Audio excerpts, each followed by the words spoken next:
Hello students, welcome to all in Ram study waves. सो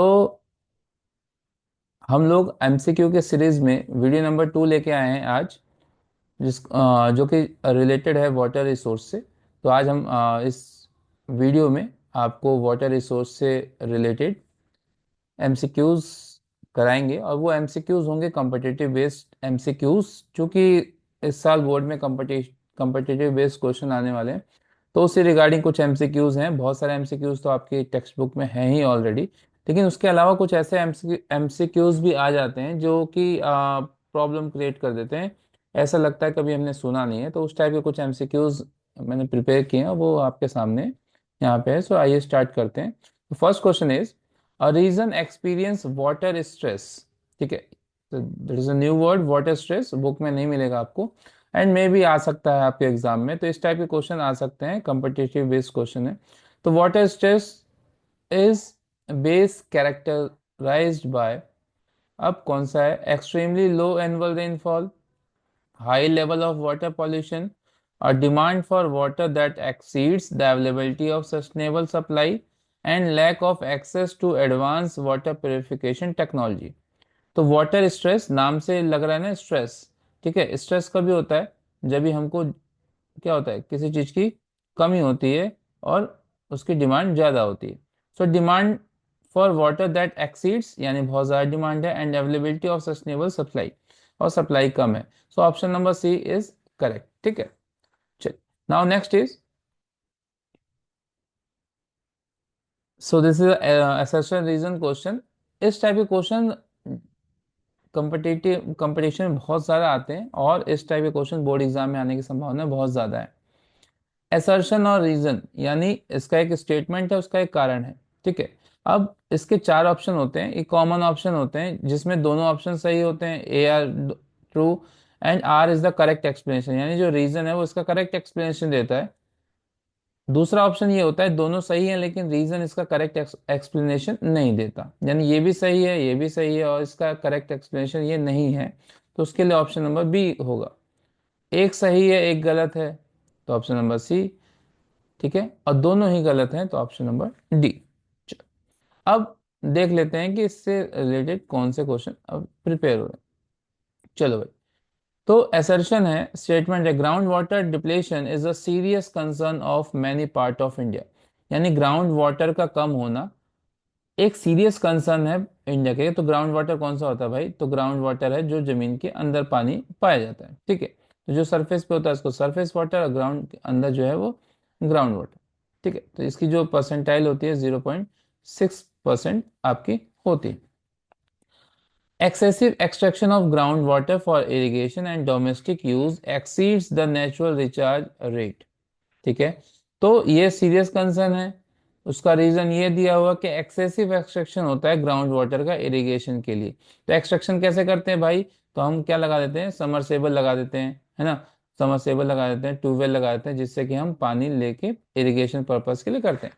तो वो excessive extraction है, तो बिल्कुल पहला भी सही है और दूसरा भी सही है, और जो रीजन है वो करेक्ट एक्सप्लेनेशन भी दे रहा है असर्शन का। तो इसके हिसाब से आंसर कौन सा हुआ? Both A and R true, and R is the correct explanation of A. So option number A is correct.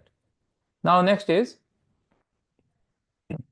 which of the following irrigation method is generally considered the most water efficient, particularly in arid and semi-arid region?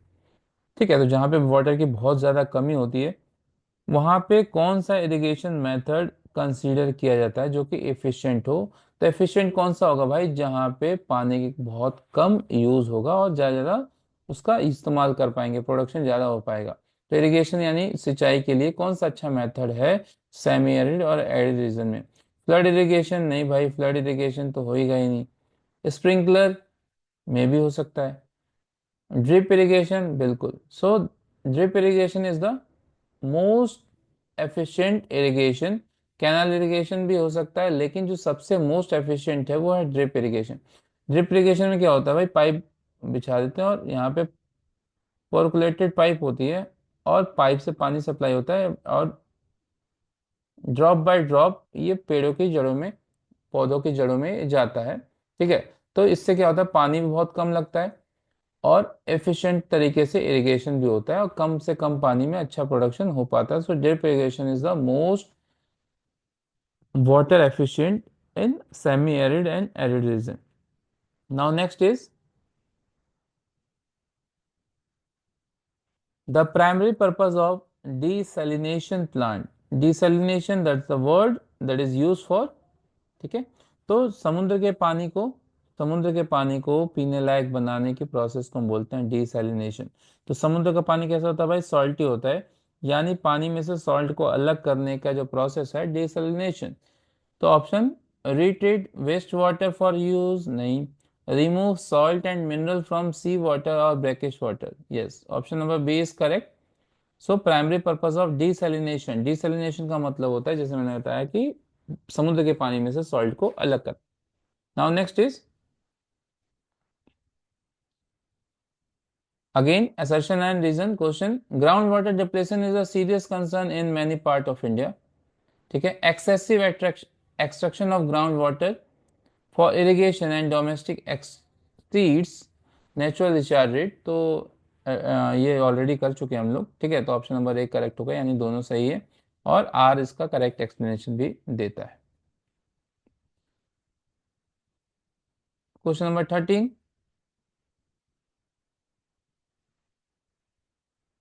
so which of the following is a sustainable practice for water management in agriculture? तो agriculture के लिए sustainable practice कौन सा है, ठीक है। तो agriculture यानी खेती के लिए, तो खेती में होता है भाई इरिगेशन।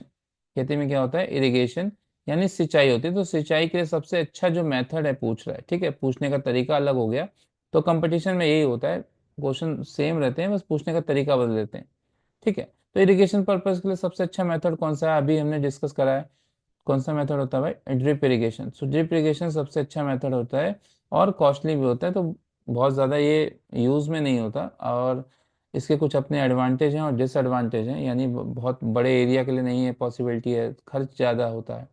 और फ़ायदा ये है कि कम से कम पानी का यूज़ होता है और अच्छा आप इरिगेशन कर सकते हो। Now next is Which state in India has made roof water rain water harvesting compulsory for all houses? सभी घरों के लिए ये कंपलसरी हो गया है roof top rain water harvesting. Roof top rain water harvesting है क्या, तो ये वाटरशेड मैनेजमेंट है जो कि ग्राउंड वाटर रिचार्ज करने के लिए होता है, ठीक है। तो ग्राउंड वाटर को क्या करते हैं भाई, रिचार्ज करते हैं। ग्राउंड वाटर को रिचार्ज किससे, रेन से, ठीक है, रेन से। और रेन क्या है भाई, प्राइमरी सोर्स है फ्रेश वाटर का। Rain is the primary source of fresh water, ये भी बहुत पूछा जाता है। तो फ्रेश वाटर का प्राइमरी सोर्स कौन है, रेन है, ठीक है।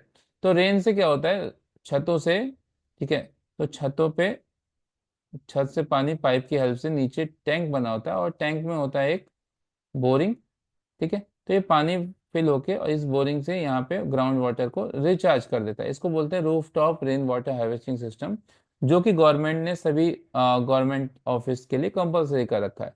तो एक स्टेट ऐसा भी है जिसने हर घर के लिए कंपलसरी कर रखा है, वो है भैया तमिलनाडु। तो तमिलनाडु में है roof top rain water harvesting system compulsory for all the houses. Hope आपको ये सारे एमसीक्यूज अच्छे लग रहे होंगे और यूजफुल भी हैं। और यहाँ पे देखो भाई कुछ यहाँ पे नोट्स हैं, टिप्स हैं आपके लिए, ठीक है। ये सारे जो चीज़ें हमने यहाँ पे डाल रखी हैं वो हैं water traditional water harvesting structure, यानी पानी का जो कह सकते हो कि आप वाटर मैनेजमेंट है जो सरफेस पे करते हैं। एक तो ग्राउंड वाटर रिचार्ज करना जो roof top rain water harvesting, और सरफेस पे जो पानी को इकट्ठा करते हैं रेन वाटर को, वो अलग अलग स्टेट में, इंडिया के अलग अलग रीजन में अलग अलग नाम से जानी जाती है और इस पे भी क्वेश्चन बन सकता है। तो यहाँ पे मैं कुछ लेके आया हूँ, जैसे जोहात। तो जोहात जो है वो राजस्थान में जो वाटर मैनेजमेंट को क्या बोलते हैं हम, जोहात बोलते हैं, जो सरफेस पे होता है। बावली या डिग्गी, तो बावली डिग्गी गंगेटिक प्लेन वाले एरिया पे, उत्तर प्रदेश और ये जो गंगेटिक प्लेन का एरिया है वहाँ पे क्या बोला जाता है, इसको डिग्गी बोला जाता है। हिमाचल प्रदेश में बोलते हैं खुल, जिंग बोलते हैं लद्दाख वाले एरिया में, है ना। एरी जो बोलते हैं तमिलनाडु स्टेट में बोलते हैं, और केरी बोलते हैं कर्नाटक स्टेट में। तो इस तरह से आपके क्वेश्चन बहुत सारे प्रिपेयर हो जाते हैं कॉम्पिटिटिव पॉइंट ऑफ व्यू से इस चैप्टर के लिए। तो होप आपको ये वीडियो अच्छी लगी होगी और इसी तरह की इम्पोर्टेंट MCQs वाली वीडियो देखने के लिए भाई हमारे चैनल को सब्सक्राइब और लाइक करके बेल आइकन्स को जरूर दबा दें, और मैं इसी तरह के वीडियोस लेके आते रहूँगा। Thank you and have a nice day.